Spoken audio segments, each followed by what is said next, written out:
following program is an MLWRadio.com production. Media Productions. You remembered them fondly, and then they were gone. And now you want to know.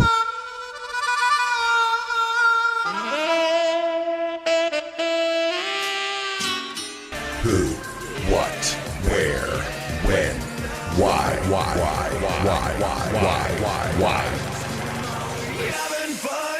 Why it ended with Robbie E. and Matt Koon.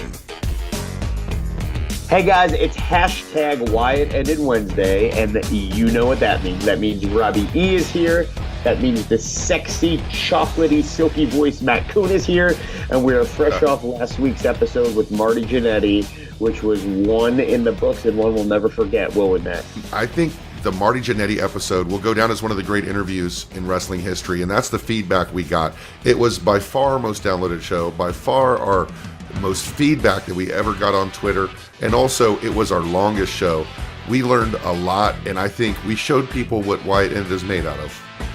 Yeah, and you know what? I listened back to it, and a lot of fans tweeted this also. They didn't mind that it was, I mean, give or take around 3 hours long, and it didn't feel like it. I listened back to it, and the guy is so, and let me just say, listening back, he is really the most genuine, nicest guy, I think. Do you agree with that?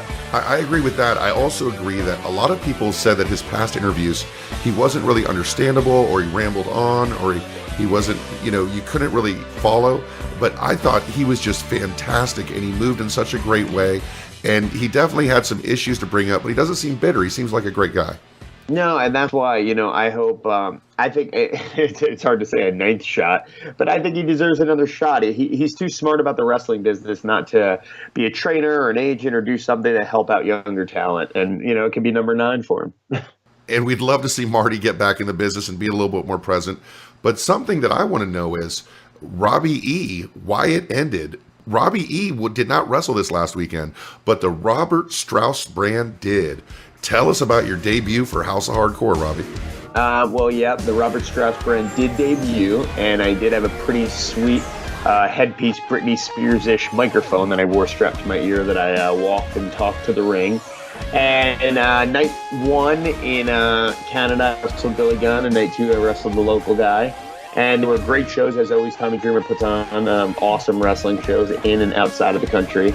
And I am very pumped for everyone, every Wednesday on Twitch to make sure you check out the House of Hardcore TV show, because you're going to see a lot more of the Robert Strauss brand. And I'm getting a lot of great feedback about the Robert Strauss brand. I got texts from people inside the business who said, this Robert Strauss brand is a winner. And I said, of course, Robbie E's a winner, right? Robert Strauss brand. Hey, it's a character that comes very natural to me because it is me, and it's very modern and no one's doing it, and I think it's going to take off, and I hope you fans like it. Please tweet me and let me know what you think of it. And follow me on Instagram at RealRobbieE to see the weekly videos if you're not catching them on House of Hardcore. You don't want to miss this video. And something else you don't want to miss is our big announcement this week. Now, first of all, I just want to tell everybody, the show is not going to change. We're still going to have the same show, the same quality, and as you see, the guests get bigger and bigger. But for those that want a little bit more, we started a little something else, haven't we, Robbie? We have officially started a Patreon page, which means you guys, get to help out the show, but in return, you get a lot of cool stuff. Tell them what it is, Matt. Well, we definitely have a lot of cool stuff, and it's all available at patreon.com/whyitended. That's patreon.com/whyitended. But the most important thing is to support the show, because what we're trying to do is we're trying to bring the show on the road and also put together a really good StarCast panel, and also make this show as good as it can for those who want a little bit extra. So we have started the Patreon page to do that. Now, for those of you who want it, we are loading up the Patreon with all kinds of extra stuff, and everything will be loaded up within the next 2 weeks. But go ahead and join the Patreon today. We have a few different levels, whether you just want to support the show or whether you want a full interactive experience. So for just $2 a month, you just show your support, and you can support what we do. And if you do that, you'll get a shout out on your social media, our social media, and we'll give you a follow on Twitter and Instagram, and our Facebook page is to come. And for $6 a month, you can be a good hand, which means you will get everything that the enhancement talent gets. But in addition to that, you will also get an early release, no later than Friday, of the new episodes we have coming out. As soon as it's done, you'll have it, and they're ad-free episodes, which is pretty cool. So we've got a brand new show going up on Wednesday, but if you order the Patreon at that level, you can get it on Friday. Now, all the other goodies are going to be loaded up within the next couple of weeks, but go ahead and join today. Spots are limited for each level. You can go up to being a heater for $10 a month, and you get more than the great picture of Robbie that we have on here. You got to see it to believe it, guys. If you're a heater, you're our heater. You back us up, you make us look good, and you enable us to do our job. We're going to give you some more added value. Everything else that you get from the previous levels, the ad-free episode that comes out early, but you're also going to get access to our unedited, uncensored archive episodes, because people might not know this, but some of our interviews go 2.5 hours, 3 hours, and not just Marty Jannetty, and we edit it down to 45 minutes. If you become a heater, you will get access to the full interviews with Robbie and me getting all the answers from everybody. But if you want to get something a little more like I like to, I think you might be able to be a headliner. And by being a headliner, you get everything we just mentioned, plus a shout out on the show as a supporter. So we are actually going to say your name on our show. Plus, you're going to get one bonus show per month. And you will get one bonus show per month. A bonus show just for our patrons, and that's just for you guys for a month, and then we'll release it to everybody else. Or for less than $20 a month. That's just pennies a day, and you can get the best value and our best value on the Wyatt Ended Patreon. You can become a GOAT, G-O-A-T, the greatest of all time. You are supporting the show more than anyone has ever or will. Without you, there's no bar to reach for, no standard to live up to. You are the greatest of all time. And beyond the satisfaction of helping out the hardworking crew of Wyatt Ended, you get the shout out.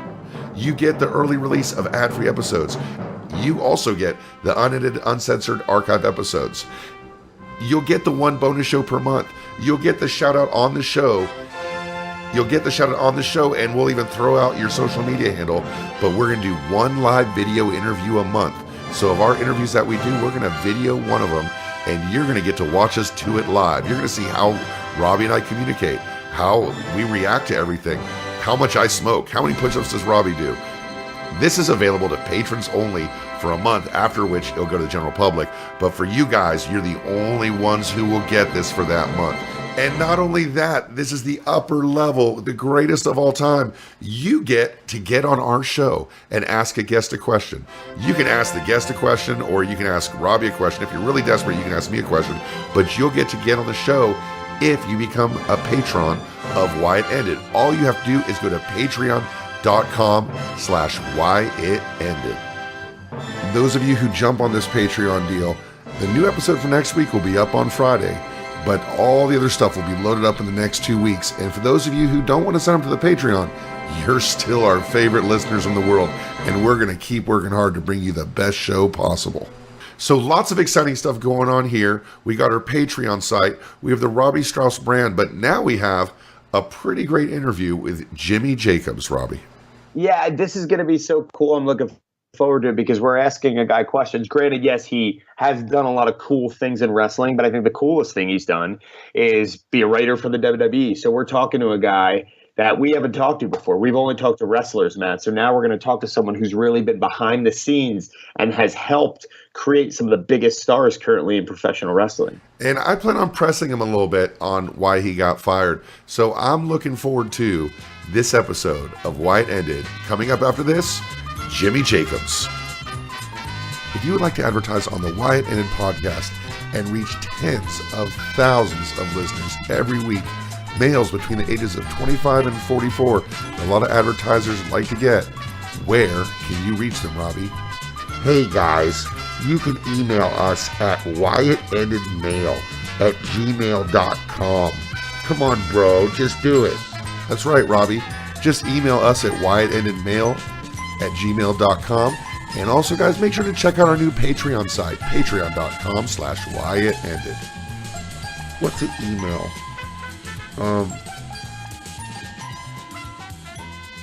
All right, guys, joining us now, we have the man who invented the list. You know him from Ring of Honor's heyday, and you know him from Impact Wrestling, former WWE writer and legendary wrestler, Mr. Jimmy Jacobs. How you doing, Jimmy? Legendary. Wow. I'll take that. I think you're overstating my importance, but graciously, I'll say yes, I'm a legend. Hey, Matt, we have had on so many guys before, and I have never heard him use the word legendary. Matt, what are you in love with Jimmy Jacobs, bro? Well, he wears nice earrings and eyeliner and stuff. You know, it's a confusing time for me. I've never heard an intro with that much excitement before from you. That's all I'm saying. I appreciate it. I'm excited that anybody's excited about me. So.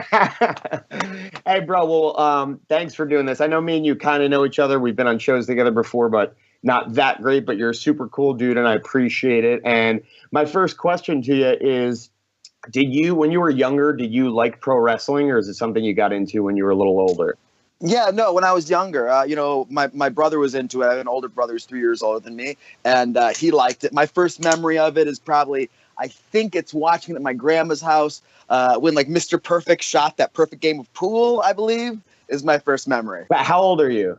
I'm 34 now. Okay, I'm 34 too. So same kind of thing. And same with me. My older brother liked it, and that's how I got into it. So I think me and you are going to have a lot of similarities. And there's a lot of parallels here because Jimmy broke in at a very, very young age. You started at PWW, but just helping out and stuff, including doing color commentary at age 14. Is that right? Yeah, I mean, so my older brother, he wanted to go to wrestling school. He wanted to go to like Shawn Michaels school and Les Thatcher school. But one Saturday morning, I was watching like Superstars, and I'm flipping through channels during the commercial break. And on public access, I see this independent wrestling show, and I had no idea what independent wrestling was. And I was like, oh my God. And I recorded it. And we ended up getting in contact with this local company, which wasn't very good. My brother would have much better off going to Shawn Michaels school than being trained by, local legend Scotty Z. Yeah. But it worked out for me because, he went to the school and I tagged along with him. I mean, the first time I stepped foot into a wrestling ring was my last week of 8th grade. So that's literally probably like 20 years ago, like this week, right? The end of May or something like that. So I was 14 and I loved it, and I was ambitious as far as like I would just go to the shows and do whatever. I would set up the rings or set up the chairs. I had a video camera, so I'd bring that along. I started making websites for people, even though I didn't really know how to make websites, and I would do the music or do the lights or whatever needed to be done, at the age of 14. And this guy, the wrestling school was cool with you starting at 14? Because like by me, I had to wait till I was 16 and get parents' signature and stuff. So I wasn't training at 14. I was just hanging around at 14. When I was 15, there was another company that my brother was sort of had sort of transitioned to. You first start off, you have kind of like your quote unquote like your home promotion, right? Yeah. So right, of course. So you got the AIM instant messenger name, like Jimmy Jacobs, LSWO. Yeah. PPW. So, right, exactly. So I would just go to the shows and I would do literally like anything they needed. And one week, like one of the referees was going to be on vacation. I said, I could referee. I could do that. So I bought myself a referee shirt, and on March 6, 1999, I refereed on my first show. And just from there, like as soon as the door was cracked open, I barged through. I made myself a website. I started like getting booked other places. The other guys in that local company, they weren't working anywhere else. Like I just started going everywhere and doing everything. And I was trying to convince my parents to allow me to train and be a professional wrestler, and they weren't keen on it. But I was just going with my brother for his training, and then I just started getting in the ring and I started training. It wasn't very good training, but it was training. And on May 1st, 1999, I had my first match. And what's the deal with your brother? How long did he end up wrestling for? Oh, just a couple of years, and really, he was going at it strong, maybe for a year and a half or two. But just it's funny how life works. I grew up I was kind of like my brother was the sort of troublemaker, and I was like the smart kid as far as the siblings goes. And I was like really into math when I was a kid, like into math. Like I was in all the advanced math classes, and I remember like going up to the math teacher when I was in second grade and like shooting math problems at her. And my brother just really, really loved pro wrestling. I remember he asked my father when he was like in first grade or something like that.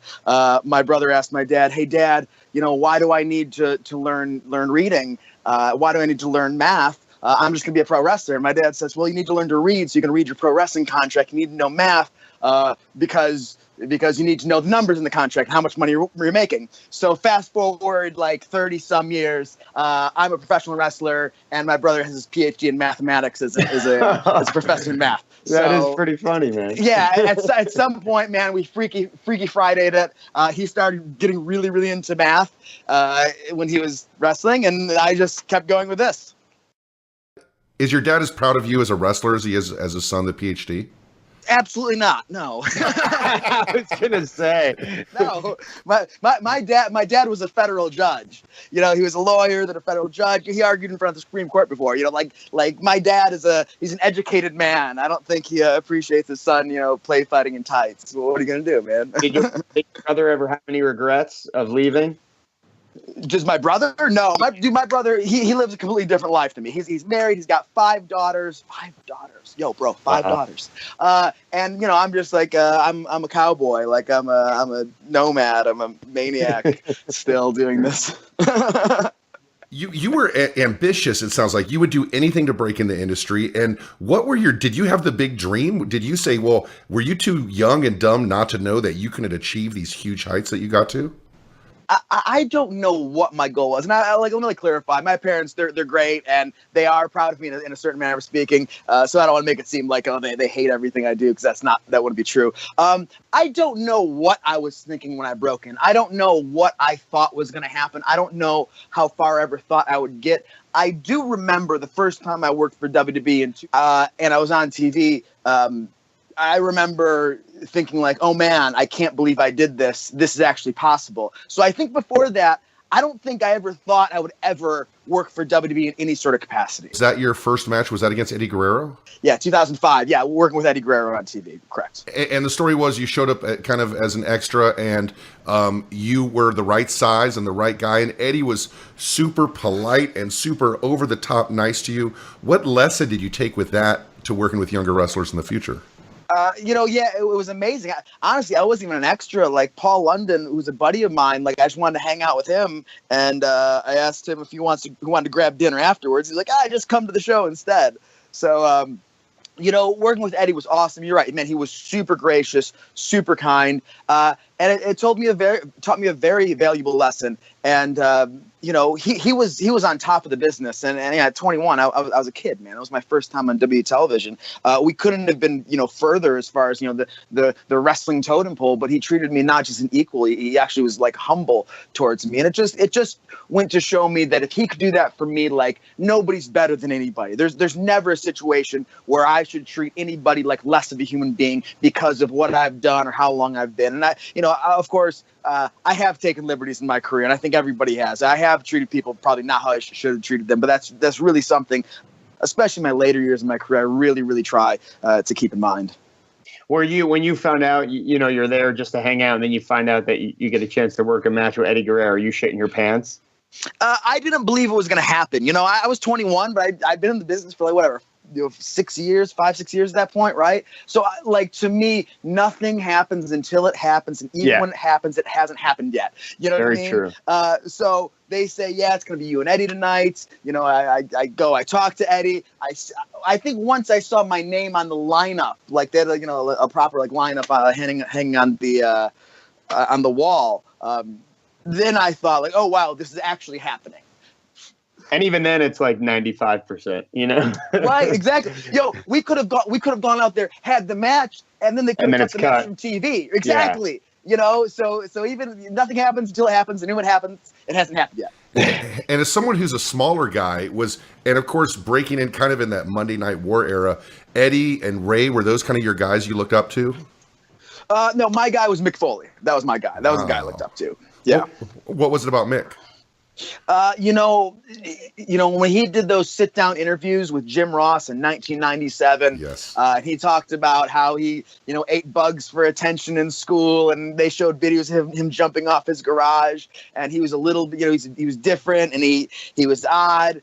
He didn't fit the mold, and I was like, yeah, that's me. That's my guy. That's Mick Foley, and from that moment on, Mick Foley was my guy. And at 34 years old, I'll say Mick Foley's still my guy.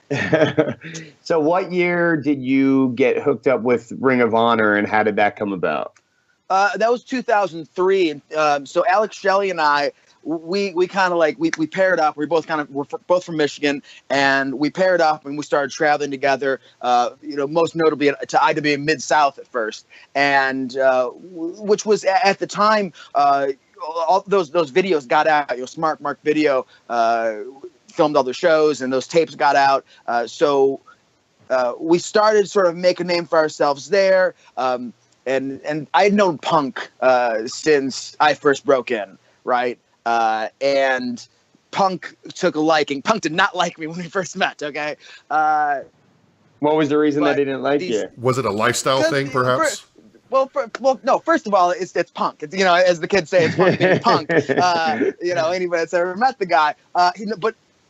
So right away, I remember the first words he ever said to me. I walked into a locker room in Milwaukee, Wisconsin, that show that my brother was on, Wrestling Punk, and I walk in there, and Punk just goes, "Who the fuck is this kid?" And that's it, right?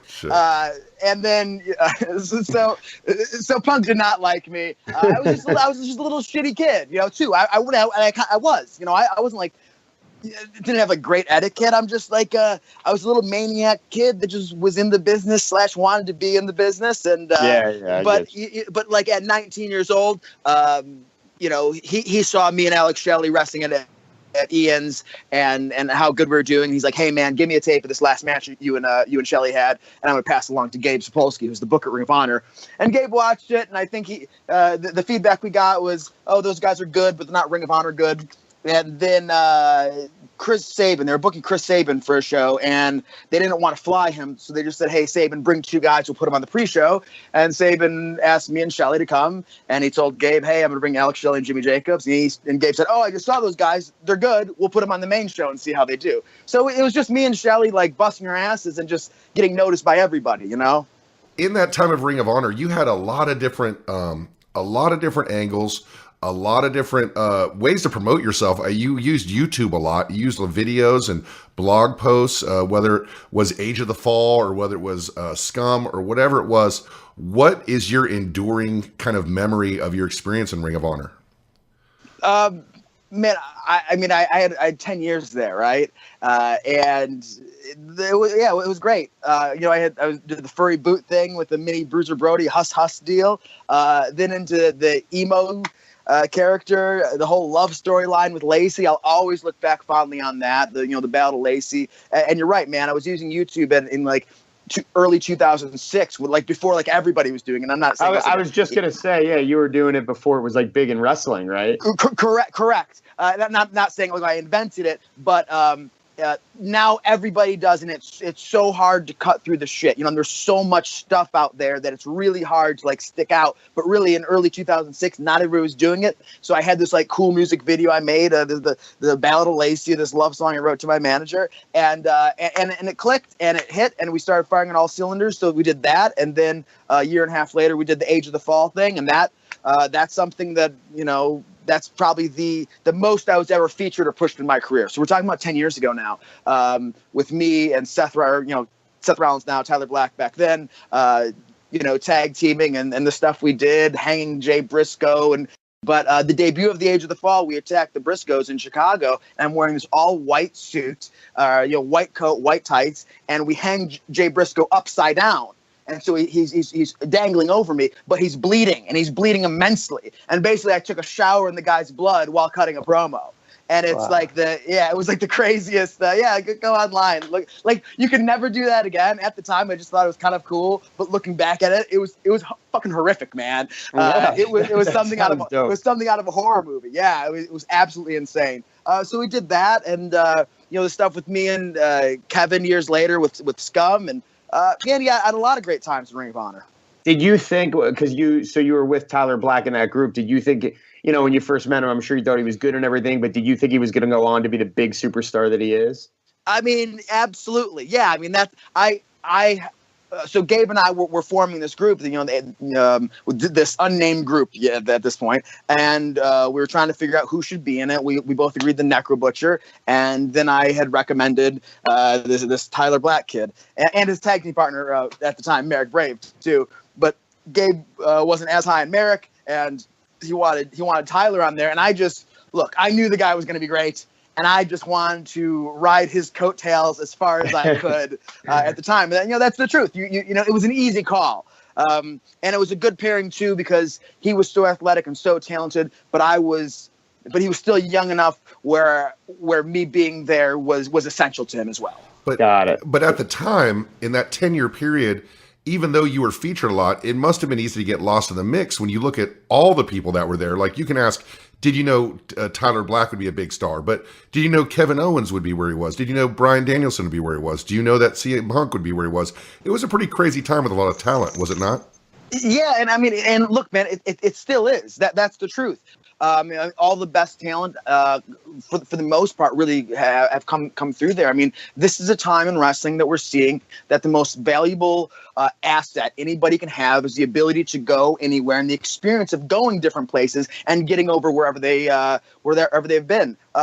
Punk, yeah, we all knew Punk was going to be a big star. I knew Punk was going to be a big star back in like 2000, man. Just he just had that thing when we walk into the room and he's got that thing.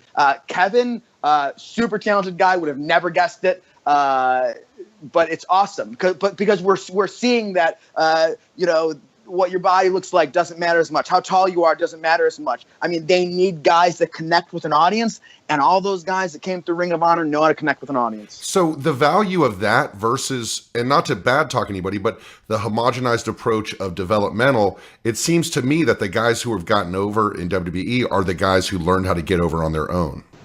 I mean, for the most part, right? And it doesn't take me or you pointing that out to see that it's mostly true, right? I mean, there's guys, a lot of the second generation guys who were in the business from the day they were born, and guys who have dedicated their lives to the business. Have done well. Look, developmental is great. The Performance Center is great. NXT is great. It's all great. But you will, like doing the Largo loop, you will never have the experience of learning how to get over everywhere you go, man. That's just how it is. And it's not that can't be taught. And there are guys that have come out of the Performance Center that do well, just on their own. Don't get me wrong. But it's super valuable to be able to go wherever and just know your bit, know your character, know what to do, know how to connect with people. And that's just from traveling and honing your craft. And yeah, when you're working harder for it and trying to build your name and character, when it's an 8-hour drive for $20, it just adds a little, it makes you more in depth, right? Yeah, and let's be honest, man. And when nobody's telling you how to do it. Well, that too, yeah. To me, that was such a gift in my career. It's funny. I just bought this one of these iMac books or whatever, so I could take all my VHS tapes and put them onto digital. So I'm watching this old stuff from me when I was 17 years old, and I have such distance, watching it. It's almost like I'm just watching somebody else.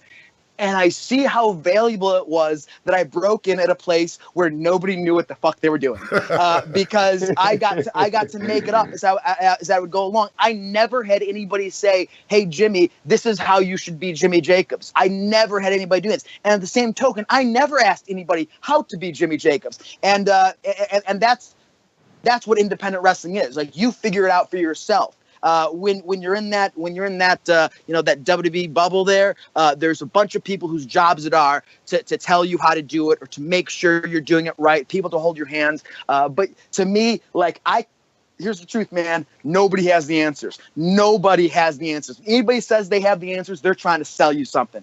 Nobody has the answers. It's something you have to figure out for yourself, man. I can maybe guide you in the right direction. I can give you a hint. Maybe I can see something in you. I can point it out that brings something out of you. But at the end of the day, there is no formula how to make stars. If there was, Ryback would be the biggest star in the business right now. I agree. No, I agree. Everything you just said, I completely agree with. Long Island, New York, this Saturday, June 9th, Create-A-Pro Wrestling returns to the St. James Sports Arena with Thy Kingdom Come, a live pro wrestling show featuring WWE Hall of Famer Jerry the King Lawler in action, plus Teddy Hart, James Ellsworth, the return of independent star MJF, and Impact Wrestling stars KM and Katie Lee Burchell. And listen, guys, if you want to be a pro wrestler, the Creative Pro Wrestling Academy is the premier wrestling school in all of New York, but it's worth coming there from no matter where you're at. Trust me. You're going to learn from co-head trainers, first WWE superstar Kurt Hawkins and the founder of WrestlePro, Pat Buck. Two guys who love wrestling. They've been doing it for super long, and they put so much into the school. It's really their lives. It's 24/7. And I've been to the school. It's a great facility, and so many good guys have come out of there. So please trust me, you want to check out this school. I mean, that's definitely true. I'm a big fan of Kurt Hawkins, the King of Queens, and liked him on the independent scene. Love him in WWE. And of course, Pat Buck is a name that's come up a few times on our show, right, Robbie? Yeah, I mean, he created WrestlePro. He's been around forever. He's been trained by some of the best trainers in the world, and he's passing his knowledge on and creating wrestling superstars. So once again, it's this Saturday, June 9th, Creative Pro Wrestling, Thy Kingdom Come. For tickets and more information, find them on Facebook and Twitter at Creative Pro, and visit creativeprowrestling.com today. Well, at one point, you auditioned to be a WWE manager, right? Yes. And then what was that? It didn't end up working out, or what was the deal with that? Right. So the story with this is in like 2000, I want to say 11, Jamie Noble called me up on like a Friday night, and he said, "Hey, we're going to be in Detroit on Monday. Vince is looking for managers. I know you're not a manager, but I know you can talk. Do you want to come?" And I was like, "Absolutely, dude," because I would love to be a manager, right? So yeah, I went to WWE, and I was dressed like a wild man, dude. I was, just what does a wild man mean? What does that mean? Just like, yes, I had a suit on, but like a really preposterous suit, and my hair's all like spiked up. I look like Chris Angel, right? Everybody's gonna look at you. Yes, yeah, absolutely. Like, but that's just how, like, that was me dressing up for real, though. All the jewelry and the makeup and all that stuff. And so they bring me to a room, and I cut a promo. Brooklyn Brawlers, he's running the little tape room, and I cut this promo. And I don't remember what I said, but I remembered it was good. And Brawler's like, "Wow, that's really good, man. You can talk. Wow." And he comes up to me later. He's like, "Would you mind if I go up to Johnny Ace and ask him if we can get you a job here?" Like, yeah, fuck yeah, of course, man. Would you mind? Yeah, exactly. Which is great. I just think you're a little guy and you talking for the big guys. I just think it works so well. So at the end of the day, Jamie Noble comes up to me. He's like, "Look, man. Like, I don't want to jinx anything, but knock on wood, it's looking good. Brawler put you over to Johnny. Punk put you over to Johnny. Daniel Bryan put you over to Johnny. I put you over to Johnny. And they're going to watch your promo tonight and come back tomorrow, but it's looking good." And all of a sudden, I'm like, holy shit, this is going to happen. This might happen, yeah. This might actually happen. So I come back the next day to SmackDown, and it was like the day before it never even happened. Bro. Yeah, and at the time, I'm like, what the fuck? How could this even happen? But now working there, I can tell you probably very realistically what happened is 1 week Vince was like, "God damn, we need some managers, guys. Come on, these big guys can't. Ugh, God. What about the days of the managers? Guys, we need managers." And just ran that into everybody's head for like 1 day. And then everybody scrambled. It's like, "Oh, let's get some managers." They hear it. Cool. They got me. And then Vince never brought it up again. I'm sure that's what happened, because that's what always happened. Vince would get in this like, "God damn, guys, we need this." And then it would never be brought up again. Right. He's like, "Who the fuck is the guy in the scarf?" Yeah, exactly. Hey, so let's talk about what brought you there as a writer. In 2015, as you talked about on the Jericho podcast, under the influence, you had an epiphany, and sometimes these epiphanies, even under the influence, they can be valid and create connections that might not be there. And you had the epiphany that you wanted to write for the WWE, and not only that, you put everything in position to make that happen. So my question is to you is that something you've done a lot in your life, which is completely create situations out of your imagination and make them happen? No. The truth is, man, as far as, creating the situation, was I called in like 16 years of goodwill.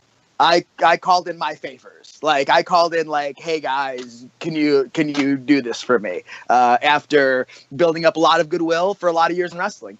Because I just knew this was the right path. Yeah. As soon as you started, you didn't really know to be scared. So you kind of went in there with kind of maybe a cocky attitude or a confident attitude. How long did it take for that attitude to kind of wilt away to maybe more of the traditional WWE job scared? Yeah. So I wouldn't say it was cocky or arrogant by any means. It was just enthusiastic. Like I really wanted to get in there and I wanted to give ideas. I wanted to be, proactive on everything. And it was after a couple months that I realized, like, that's not the WWE way. And I realized that, Vince is you're always one weird interaction with Vince away from being fired. And everybody's more conservative. Everybody is like, they pitch with, everything's with ease. Everything's, you qualify every pitch with, I was almost wondering, and maybe this isn't the way we want to go, but, and I don't know, maybe this sparks a better idea because I don't have it fully formulated, but would there be anything to, you have to preface it with that, just so people know you're not coming on too strong, just so people know, like, you're not being, like, forceful with your pitch, because me, I'm just like, yo, what if we did this? Right. I just want to, And how many people would like be with you going over this stuff? Like, how many of you is it? It just depends, like, so during the week, when you're in the Stamford office, there's 25 writers. During the production meetings, on a Monday, the first production meeting is all the writers and all the producers / agents and some people from the truck. So you're talking about like 40 some people there. And the second production meeting is just, Vince and the writers. You're talking about, 15, 20 people there. And it just depends. And sometimes you're working in smaller groups too. So did you ever say anything and people just like looked at you like you had 10 heads or you're ridiculous or told you not to, was anyone ever just like, dude, you shouldn't be talking or? I'm sure. Cause Vince has looked at me like that a million times. I think that's the, that was a part of working there for me. That was difficult was I don't think like, Vince understood a word that was coming out of my mouth sometimes. I feel like he was probably just like, I would pitch and he would just like look at me and like going through, as I'm talking, going through his head, it's like, oh, God damn, the earrings he has in there. Oh, what does he do with his hair? God, he should really shave. That tie's atrocious. All right, well, we'll think about your idea. You know what I mean? Like, I felt he was always like just judging me, and maybe that's my shit too. In my head. But there literally was a time we were in like San Diego, and I had a little back and forth with Vince about like a pitch in the production meeting, and he just like looked at me. And he didn't respond. And then he whispers to the lead writer of Raw, Ed Koski. He just whispers something to him, right? So I just pitch something, and Vince just stares at me, and he whispers to my boss right next to him. I'm like, what the fuck? What did he just say? What the fuck is it? Does he hate me? Does he think I'm stupid? What is it? And then I'm told later, Vince thinks you dress too gimmicky. That's what he said. So you might want to take off that pink tie and just, next time, just don't wear that pink tie with the black shirt. This might not be here nor there, but you feel he's critical of you because of the way you look, and someone told you he was critical of the way that you look. Isn't Michael Hayes like walking around there and like? Absolutely. Yeah, but he's Michael Hayes, and all I ever wanted to be when I first got there was Michael Hayes. All I wanted to do was be able to be me, and people be like, yeah, he's because look, I am what I am. Like if people want to call me eccentric or like whatever it is, I am how I am. Michael Hayes. Yes, it's Michael Hayes, but he's really good at his job, so he can dress like that, and that's fine. And he was kind of like grandfathered in, like he got that, right. Because he's Michael Hayes, and that's all I ever wanted was just like, yo, just let me be me and do my job. Right. How much of your personal style and your personal expression do you feel that you hid to try to fit into the corporate structure there? I tried to hide so much of it, but like it would just come out, Right. I took out my earrings. I didn't wear nail polish. I combed my hair. Like, I was wearing suits and ties, but still there's something wrong with with whatever the way I was looking. I remember Vince coming up to me one day and he goes, what do you use? A barber or a stylist? Well, either way, you need to get a new one. Nice. That's nice. Yeah. So, like, because you had so many friends there, did any of your relationships change now that you're writing for guys that like, are they kissing your butt now, even though they're your friends, or did it make any of your relationships weird with you being in a position that could help their career? I don't think so. And look, I think there's a big misconception about what the writers are. The writers are not like the generals of this army. The writers are not making calls. Like, I don't have control of anybody's career. Vince does. Look, we were simply advisors to the king, Sure. Yes, sure, he might take our suggestions, and sure, we have to do a lot of the grunt work, but by no means are the writers decision makers. By no means, at all. Still, at the same time, though, you're a writer, and a lot of your really good friends, like Kevin Owens and Sami Zayn, are your friends, and you guys are probably hanging out. Is that kind of thing frowned upon, or was it okay because you guys were buddies before? Yeah, it was frowned upon. Yeah, it was a concern. I think from some people. Look, man, in a lot of ways I was an experiment. I was the first independent wrestler that really was in that room. And I first guy from my generation, the Ring of Honor generation, to be in the writing room. So yeah, it was an experiment, and part of that experiment was like, yo, I'm friends with these guys, and some people didn't like it, but it was what it was, and I tried not to hang out with them super flagrantly at TV, but I kind of did too, and kind of didn't give a fuck too. And look, I wouldn't abuse my role as far as I didn't let the guys know things they weren't supposed to know, or those guys were my friends, but they were also easy to push for. Because they're good at what they do too. Oh, yeah. So I never felt like it was weird for me to be like, yo, what if we have Kevin Owens do this or Sami Zayn do this, and suggest things, because they were fucking good at their jobs. Was there a point where you missed wrestling? I was just going to ask. Absolutely. Yeah. There was this point. So when I went there, I was super done with wrestling. I mean, super done with wrestling. I mean, I remember I wrestled, it was in early 2015, I wrestled Tommaso Ciampa at the ECW arena, and it was just, I was breaking at this point, and he kind of hit me hard with a few things, and I go to the back, and he's like, hey man, you all right? I'm like, yeah, I'm fine. He's like, you sure? No problem. And then I go to a bathroom, I lock the door, I just started crying on the ground. I was so done. I was so oh my God, I just have to be done wrestling. That's how I felt for the past 10 years. Right, exactly. It's I just can't get hit anymore. I can't get beat up anymore. I can't take a bump anymore. So I was super done with it. Hey Robbie, we have a new sponsor on board with Wyatt Ended. We would love to welcome Pleasure Products USA. Now, Pleasure Products USA is your online destination for innovative, quality, and affordable items geared towards men's sexual pleasure. That's right, Matt. Pleasure Products USA is here for those ready to have a match, but is lacking an opponent. Well, then ring the bell and head on over to stopusingyourhand.com today. Grab a rest hold with one of their exciting products, including their signature product, the 3V Starlet Stroker. That's right, the 3V Starlet Stroker has an amazing realistic internal texture, multiple vibration settings, and for the finishing maneuver, an actual voice of an adult film star is recorded to the device to make more than the crowd pop. So you're telling me that on this device, the 3V Starlet Stroker, you actually get an actual adult star's voice on there? An actual adult star? I mean, who wouldn't want to be pinned by Lauren Phillips, Kate England, Ariella Ferreira, Carmen Valentina, Nikki Huntsman, or Eden Blair? I don't know anybody. And fans of Wyatt Ended can get an extra 10% off their purchase by entering promotional code Wyatt Ended at checkout. To earn yourself a 5-star rating today by visiting stopusingyourhand.com, Don't get counted out or disqualify yourself from satisfaction. Pick up a 3B Starlit Stroker or any of their other exciting products today. Don't forget, guys, Pleasure Products USA is where their business is your pleasure.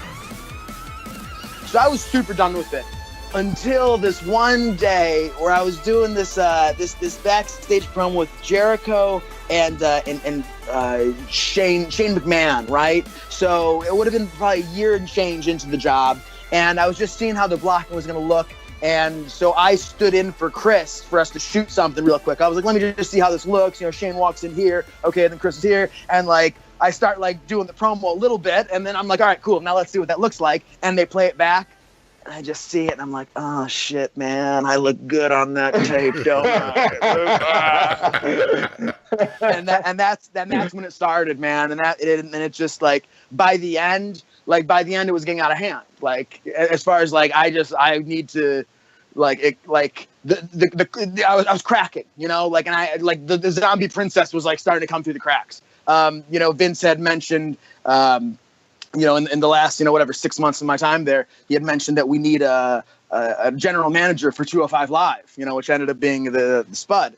And, I was like, fuck yeah, I'll do that. And I shot a video, and like, I had a video all set. I was like, next time he brings this up, Road Dogg will pitch it to him, I hope. And, because I can't pitch it to him, but maybe if Dog does, and, they're trying to save costs so they don't have to hire anybody new, and there's no new travel expenses, attached to me and whatever. But of course, Vince never brought that up again. One of those things that, but yeah, I wanted to, I was ready to. Even though creatively, personally, with your personal style, you were stifled, you couldn't wrestle. How much satisfaction did you get out creatively out of creating things like the list of Jericho and working with Chris and seeing sometimes your vision being brought to light on screen? I mean, that was great. That was clearly the most fun. Honestly, look, I had a lot of fun working with the Social Outcasts too. Actually, that was like totally like a ton of fun with those guys. But then, then I started working with Chris and Chris and Kevin, and that was great, man. Once we figured out what Chris's voice was, it became a blast. God bless Chris, man. I got to give him credit, and I didn't really think about this at the time or have clarity for it. Like, this guy's ballsy, man. Like, yeah, he's Chris Jericho and whatever. He's a legend, but like he comes back and he turns heel, and then he shreds his light up jacket, which was like his thing. And so basically, like, he's jumping out of an airplane without a parachute. Like, what's his next thing going to be? I don't even think he knew. I'm pretty sure he didn't know, because, like, we were just sort of flying by the seat of our pants as far as, like, what's he, he's doing the stupid idiot a little bit. And then we do, like, the gift of Jericho, and then the list of Jericho, and then it just started rolling, But I got to give the guy a lot of credit for, like, being like, hey, I'm getting rid of my old gimmick, and let's see what the fuck happens now. Well, even now, the stuff he's doing in New Japan, like, he's always just doing different shit and new stuff to reinvent himself. It's crazy. Yeah, it's great, man. At some point in Raw, you got to work with Mick Foley, because Mick Foley was involved in that feud. What was it like to work with him and maybe write for him a little bit, since he was someone you looked up to? Dude, Mick was great, and it just reminded me about like why I liked him when I was like 14. It was so crazy. Like, even if I wasn't a Mick Foley fan at 14, I would have been a Mick Foley fan at like 32, 33. With the way he thought about promos, with like, look, because the writers, man, we have so much stuff, so much content, and Mick was a guy that would take the care to go through things with a fine-tooth comb, to connect some dots that sometimes we missed, and to really put his own character and his own person into it. He did a promo, man. And I love Mick, dude. I love Mick. He did a promo in Detroit. I think it's when they fired him, right? He was like the GM of Raw, and Stephanie McMahon says, hey, you have to the end of the night to pick somebody to fire. And then, of course, Mick comes out at the end. He's like, yeah, I got a name for you, Stephanie McMahon. And he has this promo with her and Triple H. And I was watching this from the back, and I'm watching this like, fuck yeah, dude. Like, that's my guy. Just with the way he talks, with the vulnerability of the character, with how just the realism of it. I'm like, man, like, that is my guy. I think the world of Mick Foley, man. And as a person, like, he's as great of a person as he is a performer. So what is your best memory in WWE? My best memory, like, when just the first thing that comes into mind when you say that without thinking about it is the Festival of Friendship. And once it was over, like the second it was over, and look, it was grueling to do it and to write it and to get through it and to produce it, and all these moving parts, and different people have different opinions on how we should do it. But the moment it was over, and fucking I got a standing ovation in fucking Gorilla, which motherfucking never happens. And I fucking, like, Sami Zayn was there, and I fucking high-fived him, and I was like, fuck yeah. I banged my head. I was like, hell yeah. That was a really great moment for me. And the moment that Kevin Owens, when he won the Universal Championship, that was big for me too. So there was a point where Wrestling Observer said you took time off for personal issues, but you said on the Jericho podcast that you started to let the opiate thing got out of control for you, and you decided to go ahead and go into a 30-day rehab. And in that, getting away from wrestling, getting off the road, getting some clarity, you realized you did not miss the WWE at all. Yeah, that's absolutely right. I mean, look, man, the opiate thing was out of control, like, for a long time. And I was using on and off, and I mean, mostly on, very few times off, since like 2005. So it was just, I probably should have done it, like, taken care of it a long time ago. It just came to a head, and it was the best thing for me. And yeah, man, it just gave me some clarity, gave me some time away from wrestling. By, the longest I'd been away from wrestling in whatever, 18 years. And yeah, I didn't miss it. I would talk to my buddies. I would call them, from rehab, and they would tell me about the craziness of, Vince is this and what Vince is doing. And I'm like, fuck, dude, I don't miss that. And yeah, it just, when I got out of rehab, there was a whole perspective shift in life in general. I came home and I'm just looking at my apartment. I'm like, God, I have so much shit. Why do I have all this shit? And I just threw out like 3/4 of my stuff.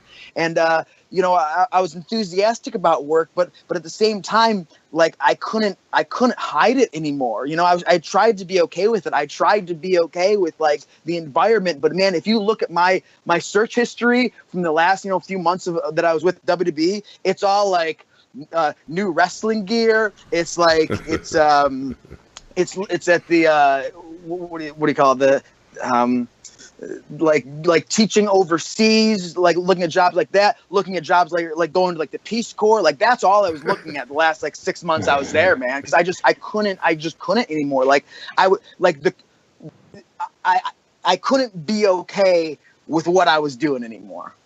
So you basically knew deep inside that at some point in the near future you were going to be done. Absolutely. Like, a couple things. Look, I'm so grateful it all happened how it happened. I really, really am. I'm so grateful. There was about a month after I got fired where I was sitting back and thinking, I was having the time of my life, and I'm thinking, like, fuck, dude, like, how long would I have let this go? Like, how miserable would I have gotten? How far would I have taken? I was like, I would have stayed in that job for forever. I would, oh man, the money's really good, and where else am I going to go? And, like, just the fear of loss would have consumed me, and I would have been miserable like so many other guys there. I'm so grateful it went down how it did. But I'll tell you this, if it hadn't gone down then, it probably would have gone down, like, after that. Or, like, I was like, I would call myself Corporate Chris, Corporate Chris. The shell of Corporate Chris was starting to crack, and the zombie princess was coming through. And it was getting to the point that, like, it was like, yo, you guys either get me and everything that comes with me, or you don't get me. That's really where it was starting to head to. So did you start wearing, like, go back to, like, wearing clothes you wanted to wear and stuff? Like, that was all starting to transpire. It's funny. The morning that I got fired, I went to the office at like, supposed to be there at like 11, like 10 a.m. Like, I went and got my ears re-pierced, like that morning. You just didn't give a fuck. Which I found so, I don't know, to say funny. It was what it was. Like, it was such a clear sign. You're like, yo, I'm ready to be me again. And then I go in and they fired me. I was like, great. Like, that's like, we're on the same page here, I think. So that day before, which is what everybody course, wants to hear about. When did you first know that your friends in the Elite Bullet Club, all those guys, were going to be doing what they were doing? When did you find out from them that they were going to be hitting the parking lot? I was at the arena, and one of my buddies who works for WWE texted me and was like, "Hey, are the Young Bucks at the arena?" I'm like, "Whoa, fucking are they?" And he goes, "Yeah, I think they are." So I ran out like looking for them, and then I found them. That's when I, found out. Did you think, "Oh, this is great, I could get in trouble for this" or whatever, or did you not even think like it was a big deal as it was happening? Neither. I knew it was a distinct possibility that people weren't going to be happy about it. But I also thought, look, if the people are going to be happy about it, well, A, they shouldn't be, because, like, who fucking cares? And if they are unhappy about it, then who fucking cares? Like when I took the picture and then, like, I'm like, all right, like, just on my way out, I said hi to them and I was like, "Yeah, let's get a picture real quick." And I took the picture. I'm like, "I'm not going to do anything with it." And then, an hour later, I'm in Gorilla, and I'm like, and I fucking post it. Like, while I was in Gorilla, I posted the thing. And, like, of course, I knew I, like, shouldn't have. Look, man, I think there's a part of me that, after it all happened, Joey Mercury calls me up, and he's like, "You happy now?" And I go, I don't know. He's like, "Well, you weren't happy before, because a happy guy doesn't do what you did." And it's very true. Look, man, I think there's a part of me that wanted the trouble, but I wanted them to keep me. Don't get me wrong, I didn't want to get fired, but I did want them to know who the fuck I am. Like, I wanted them to know, like, "Hey, I'm Jimmy Jacobs, dude. Like, this is it. I'm friends with these guys. I'm a maniac. I'm eccentric." And I wanted them to be, when I say them, I mean Vince. I wanted Vince to be okay with me being me. And if he wasn't, then I wanted to get in trouble. And then I want him to be like, "Yeah, but he's really good at his job. Let's keep him." That's really what I wanted. So it was kind of a tipping point to see maybe in your mind if you were valuable enough to be yourself versus were you expendable if you made one of those mistakes that you were afraid could get you fired. I don't think it was that conscious of a decision, but like really that's what it was. It was kind of like, yeah, fuck it. If they don't like it, they don't like it. But like I think I'm good enough where they should keep me around. And look, man, and that's part of if I have any bad feelings about this, and to be honest, dude, like I said, I'm so grateful everything happened, and I'm very grateful for the time in WWE. Make no mistake about it. If any of this sounds like I have any bitter feelings or anything about WWE, that's not the case, because I'm so grateful for the time I had there. I'm grateful for the experience. I came out so much better than I came in, both financially and my experience and what I learned and being there with my friends and just those sort of incredible opportunities that were there. I mean, it was amazing, man. And the stuff I learned, like how much I know now after leaving this place, invaluable. I'm so grateful for it. But if I have some like bitterness or if there's a point I'm like, that sort of sucks, I wish Vince knew I was as good at my job as I think other people around me knew that. I wish Vince would be like, "Oh yeah, no, he fucked up, but yeah, he's good, man. He's good. He's the guy that did this. He's the guy that did all Chris Jericho stuff. He's the guy that did the list. He's the guy that did all this stuff with John Cena and Roman Reigns. Oh, he's a guy." You know what I'm saying?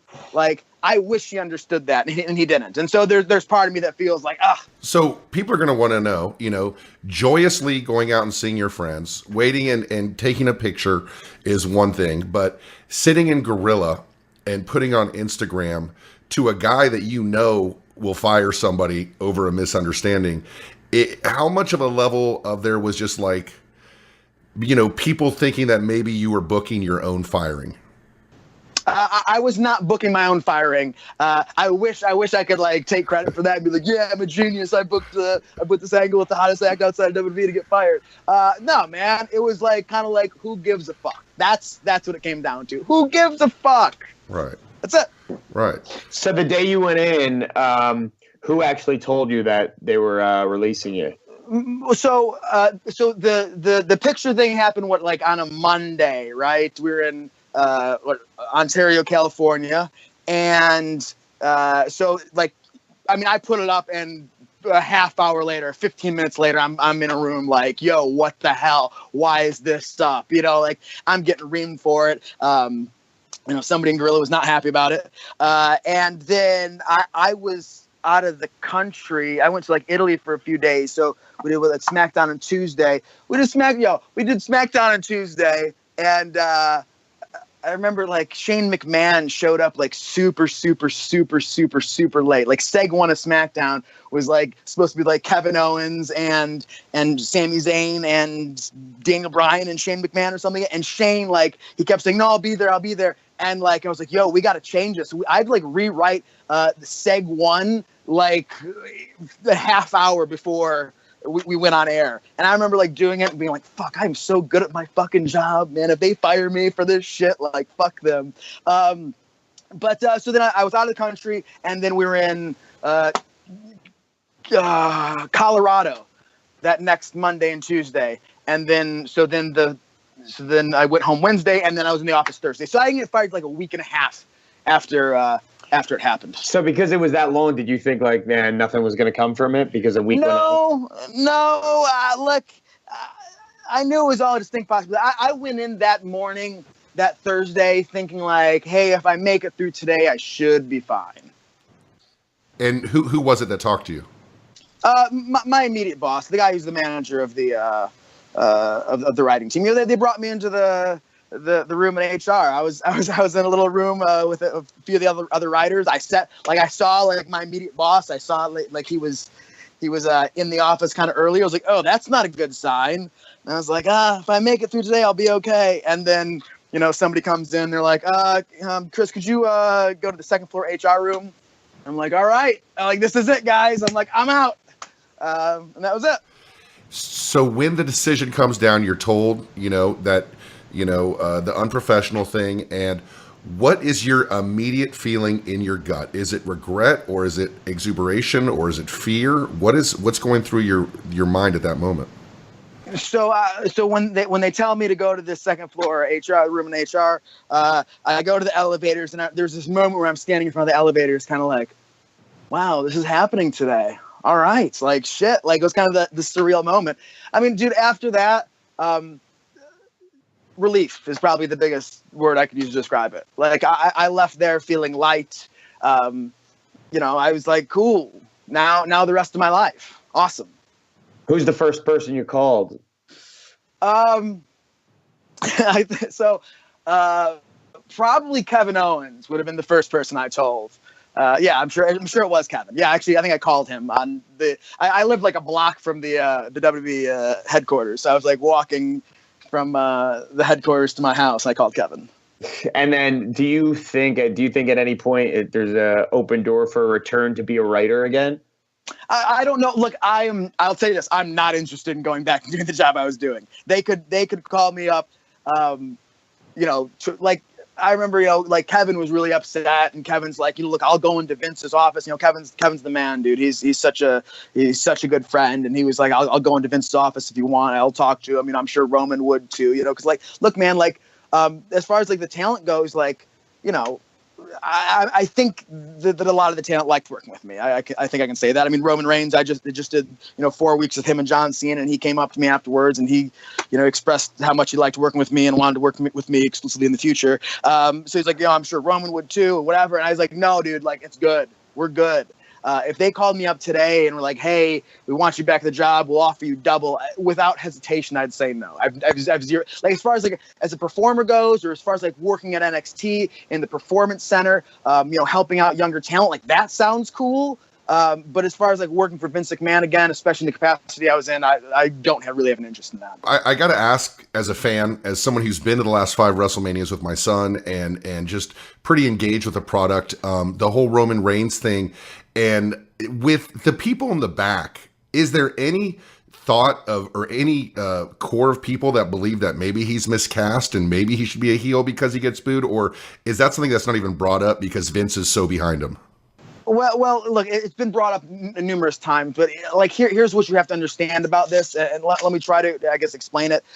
Because you're thinking about it in terms of like good guys and bad guys, and heels, baby faces, and pro wrestling, and that's not really, I don't think what Vince is thinking of it in terms of. Look, the way the WWE, WWF, WWF has always worked is there's always one top guy, right? Whether we're talking about like Bruno Sammartino or Bob Backlund or Hulk Hogan or Bret Hart or Steve Austin, and then for years, John Cena. Everything filters to one guy. Yes, the product becomes hot, but you hope really like one guy is gonna be that star, because anytime the business is hot, there is a star that draws you that money. And for years, it was John Cena. And people, they were sick of Super Cena. I was 7 years old and I was sick of Hulk Hogan. But that's just how it was, right? Right.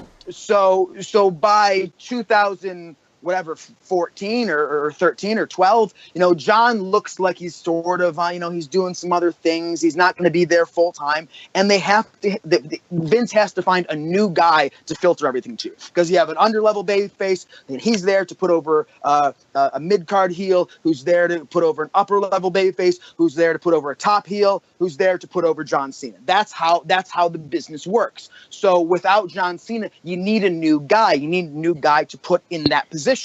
And Roman Reigns was deemed to be that guy. Now, I think at some point look, Roman's awesome. Like, don't get me wrong, Roman's awesome. But at some point, because of kind of the dynamic with Daniel Bryan, especially, and how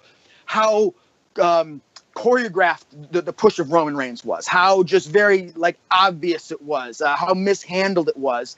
There was backlash, but honestly, they did such a good job creating this monster heel of Brock Lesnar. It was back in like 2014, right? And it was an amazing job. And at the same time, they're supposed to have this sort of parallel journey with this Roman Reigns making this big hero, and they did such a poor job of it that there's all this backlash. But then they're too deep into it to turn around. Is really what happens. Like, yeah, of course Roman being a heel would be awesome. Of course it would be awesome. Of course you turn him heel, and then in a few years he becomes a mega over babyface. Like, of course. I don't think anybody would deny that. But here's the question. Then who's the guy? Like, who is the one guy that everything filters to? And you could say, like, maybe Seth Rollins is going to be Dean Ambrose. Maybe, Daniel Bryan at a time. You could say, yes, Daniel Bryan.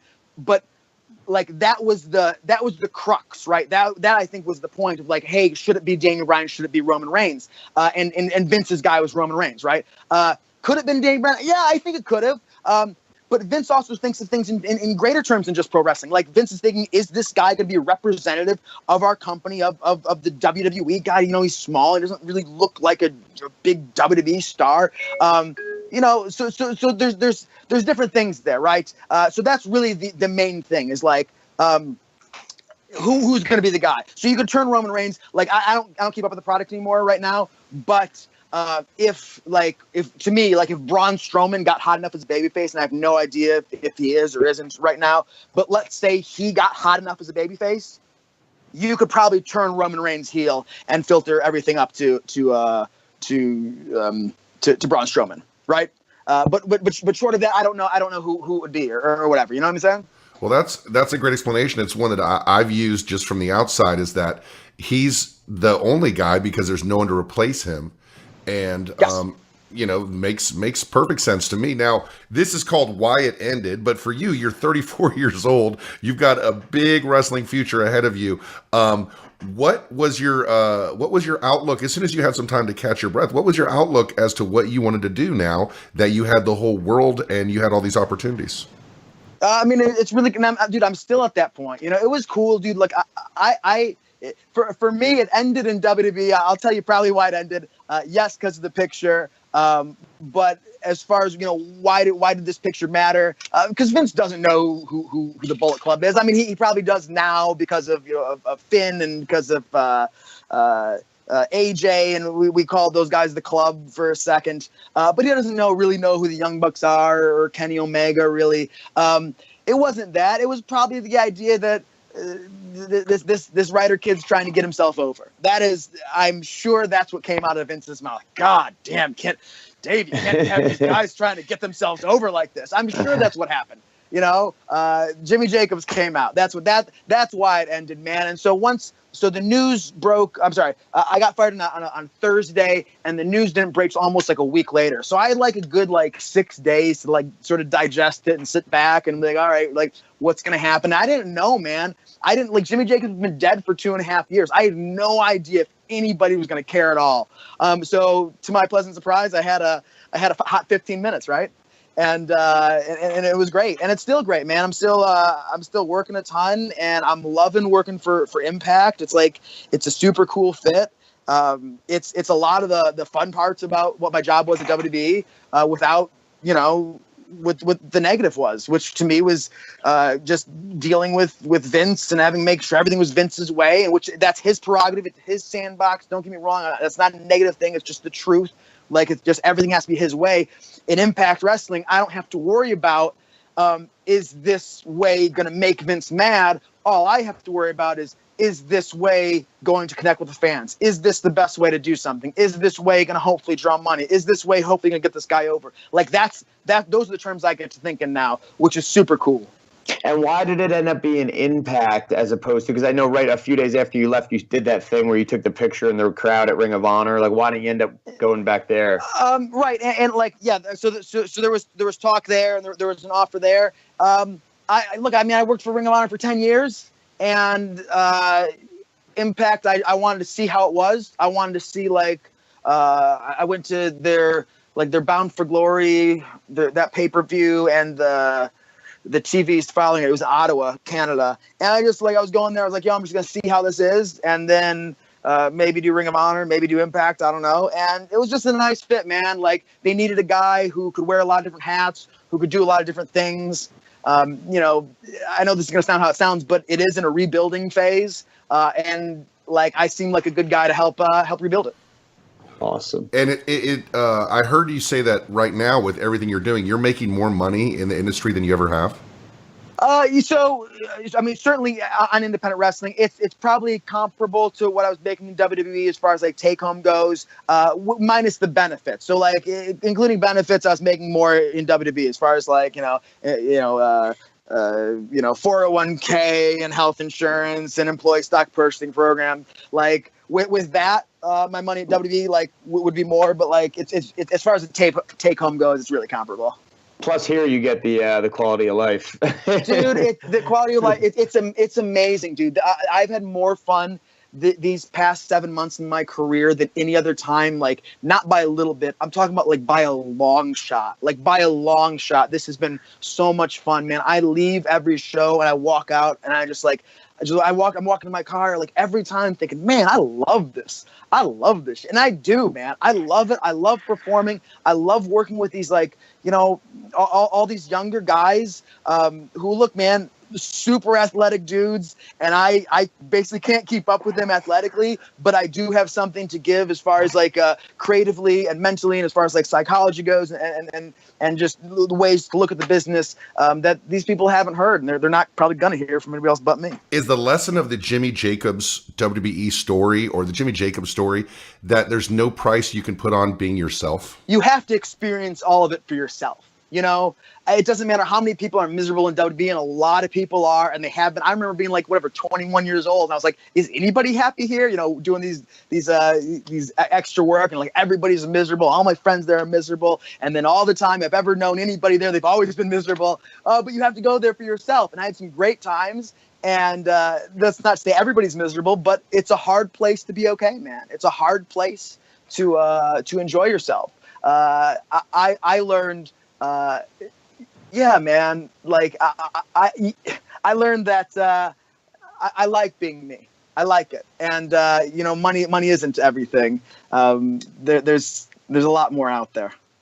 So if someone wants to reach out to you to book you for anything, shows, seminars, whatever it is, do you have an email or a good way to contact you? Hey man, my DMs are open on Twitter. If you just DM me on there, I'm always available. You know, look, man, you guys can see me every Thursday at Impact Wrestling on Pop TV at 8 o'clock Eastern. You can buy my T-shirts at prowrestlingtees.com/Jimmy Jacobs. On Twitter, I'm Jimmy Jacobs X. On Instagram, I'm Jimmy Jacobs X. Maybe I'll post some more selfies that get me fired from Impact. Who knows? Who would those be with? Who would those be with? Matt? That'll do it. Well, thank you very much for joining us, Jimmy. This has been a great interview. Thanks for joining us, man. We really appreciate it. Yep, thank you, guys. So, Robbie, I think we got the whole story on why it ended for Jimmy Jacobs.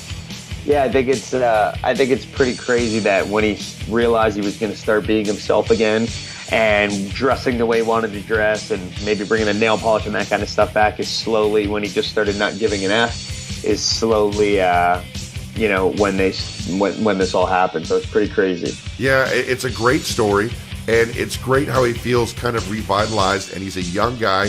He's out there working, and we're out there working too. So make sure to visit our brand new Patreon page at patreon.com/whyitended. Robbie, where's the Robert Strauss brand wrestling this weekend? So this weekend, you can see me Thursday. I'm going to be for World of Hurt Wrestling in Brandon, Vermont. Friday, I'm going to be for World of Hurt Wrestling in Whitehall, New York. Saturday, I'm going to be ETWA Wrestling in Newport, Vermont, where I'm doing a show and a seminar. And then Sunday, I'm going to be for CPW in Pawtucket, Rhode Island. It's going to be a long 4-day weekend, but this is my life. And guys, remember, don't forget to follow me on Twitter at Robbie E Impact, Instagram at Real Robbie E, and then, of course, Why It Ended on Twitter and Instagram at Why It Ended. And Matt, what is your social media? And my social media, you can find me at Matt Koon Music on Instagram and, of course, Twitter. Thanks to our sponsors this week over at StopUsingYourHead.com and also at, of course, the Brian Myers Wrestling School. What's that called, Robbie? Create a Pro Wrestling Academy in New York. Make sure to go ahead and check out our sponsors because they help us bring the show to you.